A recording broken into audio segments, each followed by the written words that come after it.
Maximum लोग NDA exam में क्यों फेल होते हैं, आज के इस वीडियो में इसी चीज के बारे में बात करेंगे, क्योंकि आपको और मुझे और हम सब लोगों को पता है कि इशू आता है मैथ्स के पेपर को लेकर के। जय हिंद एवरीवन, मेरा नाम है राहुल और आप लोगों का स्वागत है बैरिक्स बडी एनडीए के ऊपर। और आज के इस वीडियो में हम लोग बात करने वाले हैं कि कैसे प्रो लेवल टेक्निक्स को यूज करके आप लोग अपने एनडीए पेपर की प्रिपरेशन कर सकते हैं। चलिए शुरू करते हैं और आपको एक एक स्टेप वाइज बताऊंगा ताकि आपको ये सारी गलतियां नहीं करनी और आपने ये सारी चीजें यूज कर ली। 100% लिख करके दे रहा हूं, आपका सिलेक्शन इस बार एनडीए में होने से कोई नहीं रोक सकता। बात करते हैं, लेकिन एक चीज मैं आपको बता देता हूं। देखो यार, हम लोग है ना एक योजना चलाते हैं एनडीए वाले स्टूडेंट की फ्री में हेल्प करने के लिए। योजना का नाम है प्रधानमंत्री ज्ञान वितरण योजना, जिसमें हम लोग फ्री में अच्छी नॉलेज, अच्छा कंटेंट आपको प्रोवाइड करते हैं हमारे टेलीग्राम चैनल के ऊपर।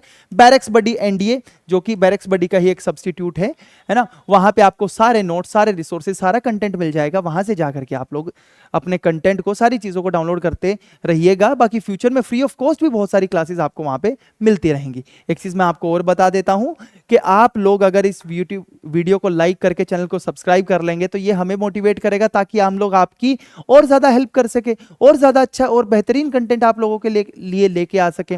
और उससे क्या होगा, आपका फायदा होगा और बाकी यूट्यूब को ये पता चल जाएगा कि ये इंसान सच में हेल्प कर रहा है, इसको आगे हम लोगों को और पुश करना चाहिए। चलिए गाइस शुरू करते हैं। सबसे इंपॉर्टेंट चीज है, सबसे पहली बात तो आपको अपना सिलेबस पता होना चाहिए। देखो, अगर आप लोगों को पानीपत से जाना है दिल्ली जाना है और आपको रास्ता ही नहीं पता, तो भाई इधर से उधर टकराते रहोगे, टाइम तो वेस्ट होगा ही, अटेम्प्ट भी वेस्ट हो जाएगा, पैसे की भी हानि है, टाइम की भी हानि है, हर तरह की हानि है, सम्मान की भी हानि है। तो इससे सबसे इंपॉर्टेंट चीज है, आपको यह पता होना चाहिए कि आपको पढ़ना क्या है और छोड़ना क्या है। इसके लिए आपको क्या करना है, ये चीज बताते हैं आपको पीवाईक्यूज, क्योंकि बुक्स के अंदर तो है ना बहुत ही एम्बिग्यूअस तरीके से लिखा हुआ है। आपको एफर्ट करने के पीवाईक्यूज को एनालाइज और रिवाइज करना पड़ेगा।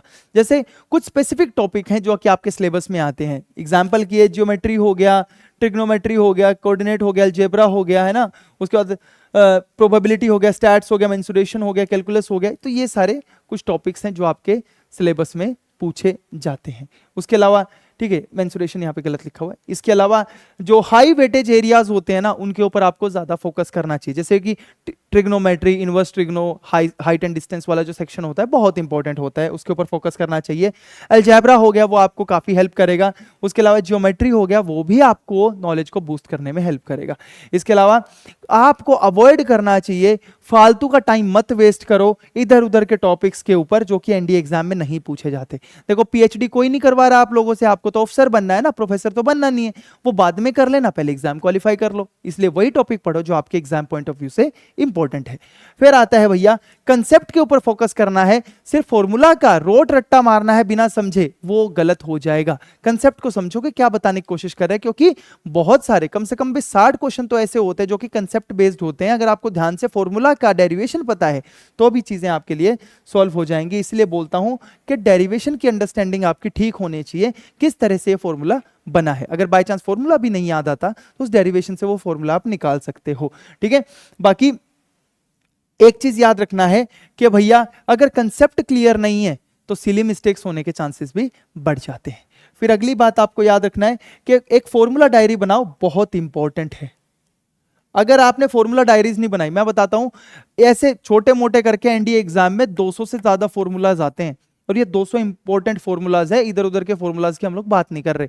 जितना रिवीजन करोगे तब ये फॉर्मूलाज याद आएंगे। इसके लिए क्या करना है, डायरी होनी चाहिए। डेली 10 15 20 फॉर्मूलाज आपको रिवाइज करने हैं, याद करने हैं। ठीक है, तो ये आपको याद रखना है कि बहुत इंपॉर्टेंट होते हैं। इस पॉकेट डायरी के अंदर आपको फॉर्मूलाज हर टाइम, वो डायरी आपके पास में, जब भी खाली बैठे हो एक बारी रीडिंग मार दो। रीडिंग करने से ही, जब आपने कम से कम अगर उसको 50-100 बार पढ़ दिया ना, उस बुक को एक दिन में 5 बार पढ़ दिया, 20 दिन में पढ़ा तो 100 बार हो गया।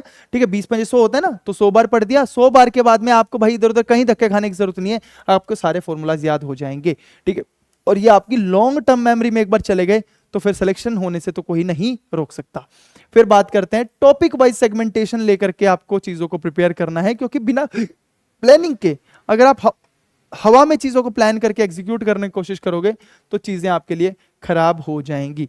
इसलिए बोलता हूं कि भैया अगर किसी वजह से एक चीज आपने प्लान कर रखी थी, इस हफ्ते का टास्क था और वो पूरा नहीं हुआ, तो संडे को अपने आप को फ्री रखो, ताकि संडे को उस टास्क को, उस बैकलॉग को आप लोग क्या कर सको, क्लियर कर सको। ये याद रख लेना।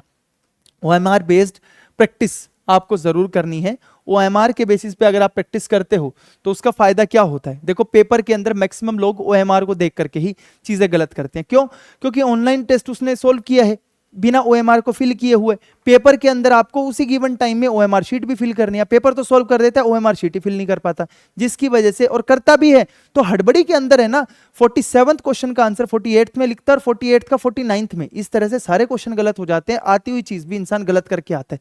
जो लड़का सेलेक्ट होना चाहिए था वो नहीं हो पाता। क्यों? क्योंकि उसने ओएमआर फिल करने की प्रैक्टिस नहीं की। इसलिए बोलता हूं 2.5 घंटे के अंदर ओएमआर फिल करके ही आपको सारे टेस्ट सॉल्व करने चाहिए। उसके अलावा आपको अपनी एक्यूरेसी, अपनी स्पीड के ऊपर काम करना है कि ओएमआर को फिल करते हुए कैसे एक्यूरेसी लेके आनी है, कैसे स्पीड।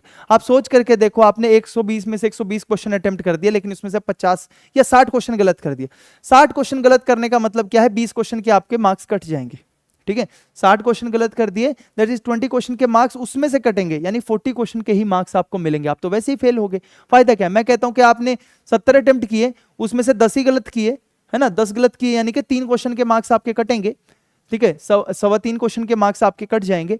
तो उसमें से देख लो ना कि कितना कर गया, 55 क्वेश्चन के आसपास या 56 क्वेश्चन के मार्क्स आपको मिलेंगे। इतने में तो आप आराम से क्वालिफाई हो जाओगे। इसलिए बोलता हूं एक्यूरेसी के ऊपर काम करो, इधर उधर की हवा नहीं करनी है। बाकी गेस वर्क को अवॉइड करना है मैथ्स के अंदर। मैथ्स में कोई गेस नहीं लगा सकता, चीजों को एलिमिनेट किया जा सकता है लेकिन गेस नहीं लगा सकता। क्यों? क्योंकि गेस आपने पूरा क्वेश्चन सोल्व किया, तुक्का मार दिया, उसके बाद में जब आंसर के पास पहुंचे फिर तुक्का मार दिया। अब तुक्का मारने से क्या दिक्कत होती है, ध्यान से समझो। तुक्का मारने से जो एक क्वेश्चन के सही मार्क्स मिलने थे आपको वो तो मिले नहीं। ठीक है, मान लो 2.5 मार्क्स मिलने थे, और जो 1/3 मार्क्स आपका नेगेटिव हुआ वो भी हुआ, यानी 2/3 प्लस 2.5 प्लस जो 1/3 मार्क्स आपका कटा, दोनों का सम आपका क्या हो गया, नुकसान हो गया। तो इसीलिए इससे बचना चाहिए, ये आपका बहुत ही नुकसान वाली स्थिति है। ठीक है, फिर शॉर्टकट और कुछ टेक्निक्स बता रहा हूं, जैसे कि आपको एलिमिनेशन सीखना चाहिए कि अगर आसपास आंसर हो गया तो इन दोनों में से, दो आंसर में से कौन सा ज्यादा सही हो सकता है। दो ऑप्शन के पास आप पहुंच गए, थोड़े कंफ्यूज हो, तो एक एलिमिनेशन का तरीका आप सीख सकते हो। और वो भी एलिमिनेशन का तरीका भी कब आएगा, जब आप बार बार प्रैक्टिस करोगे। जब तक बार बार प्रैक्टिस नहीं करोगे तो चीजें भी अच्छी नहीं होंगी। जैसे कि प्रोबेबिलिटी वाला सेक्शन होता है ना, लंबे लंबे इसमें इक्वेशन करके चीजें सोल्व नहीं करनी होती, तिकड़म खेल के, गेम खेल के आराम से क्वेश्चन सोल्व हो सकते हैं। ठीक है, फिर एरर की बुक, एरर बुक आपको एक पक्का मेंटेन करनी है 100%। अगर आप सिलेक्ट होना चाहते हो, नहीं करोगे सिलेक्शन नहीं होगा। क्यों? क्योंकि सेम तरह की गलतियां बार बार रिपीट होंगी। अगर आपने एक क्वेश्चन गलत कर लीजिए, मान लीजिए कोई एक क्वेश्चन नंबर 5, 10 इस पेपर में गलत कर दिया, उसको सही करके फेयर नोटबुक में लिखो। फेयर नोटबुक में लिखना है, और जब कभी भी संडे हो या किसी भी टाइम हो तो उस पे आकर के उस क्वेश्चन को रिवाइज करना कि हाँ भाई ये क्वेश्चन में इस जगह पे ये एरर किया था, इसको याद रखना है, दोबारा नहीं करना है एरर। मैक्सिमम लोगों के साथ में दिक्कत ये होती है कि सेम टाइप ऑफ एरर वो बार बार रिपीट करते हैं, जिसकी वजह से उनका रिजेक्शन हो जाता है। ये नहीं करना, नहीं तो नुकसान में जाओगे। ठीक है, अब क्या है, स्मार्ट टाइम मैनेजमेंट एक स्ट्रेटेजी बताता हूं आपको कि भैया पहले इजी क्वेश्चन को अटेम्प्ट करो, क्योंकि इजी क्वेश्चन भी आपको 2.5 मार्क्स देके जाएंगे, मॉडरेट भी उतना ही देंगे और हार्ड भी उतना ही देंगे। आपको कौन सा अपनी जिद पे लेनी है, बात ईगो पे तो लेना ही नहीं है अपने को तो एग्जाम क्वालिफाई करना है। एग्जाम क्वालिफाई करना है तो पहले इजी क्वेश्चन को सॉल्व करो, उसके बाद मॉडरेट लेवल के क्वेश्चन को सॉल्व करो, और अंत में टफ क्वेश्चन को सॉल्व करो। इतनी सी बात आपको याद रखनी है। ठीक है, कभी भी एक क्वेश्चन पे 90 सेकंड से ज्यादा टाइम मत वेस्ट करना। क्यों? क्योंकि आपके पास में टोटल 150 मिनट है और 120 क्वेश्चंस आपको सॉल्व करने हैं। मोटे तौर पे एक क्वेश्चन को देखने के लिए आपके पास में 1.25 मिनट्स ही बचते हैं। ठीक है, 1.25 मिनट से आपके पास में बचते हैं एक क्वेश्चन के लिए। तो इसलिए बोल रहा हूं 90 सेकंड से ज्यादा टाइम मत वेस्ट करना, नहीं तो बाकी जो दूसरे क्वेश्चन होते हैं ना, अगर नहीं सॉल्व हो रहा, एनसर्कल करो, आगे मूव कर जाओ। ठीक है, उससे क्या होगा, इजी क्वेश्चन कम से कम आप देख पाओगे और आखिरी में टाइम बच जाएगा, तो उस क्वेश्चन के ऊपर आप वापस आ सकते हो। ठीक है, फिर आपको, अगर आपने मॉक टेस्ट दिया, मान लो मॉक टेस्ट देने की आदत बनानी है, आपने डेली 10 से 15 क्वेश्चन आपने सोल्व किए। ठीक है, आपने सोल्व किए, सॉल्व करने के बाद टेस्ट देने से कोई महान नहीं बनता।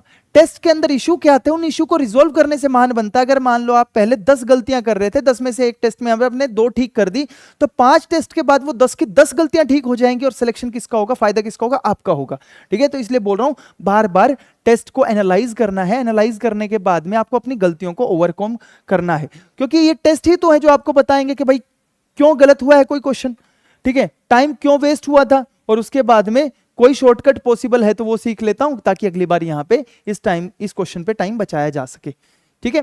फिजिकल और मेंटल स्टेमिना को बूस्ट करने का काम करना है। देखो यार 2.5 घंटे अगर आपका दिमाग ऐसा रहता है, सोशल मीडिया वाला है, ठीक है, हर 30 सेकंड में कोई रील स्क्रॉल हो रही है, हर 2 सेकंड में, हर 5 सेकंड में कोई रील स्क्रॉल हो रही है, तो उससे फोकस नहीं बनता। और इसमें जो एनडीए का एग्जाम है ना भाई, इसमें तो आपको फोकस जनरेट करना पड़ेगा, यानी कि आपको एक जगह बैठ करके, ठीक है, 2.5 घंटा सोचने की हैबिट बनानी पड़ेगी। ठीक है। और आप एक काम कर सकते हो, जिस टाइम आप पढ़ते हो तो 45 मिनट के बाद में एक ब्रेक ले लो, या 30 मिनट के बाद में एक छोटा सा 5-7-10 मिनट का ब्रेक ले लो, फिर आकर के दोबारा से पढ़ना शुरू करो। पढ़ते हो तो रिजल्ट भी आपको ज्यादा मिलेगा। ठीक है।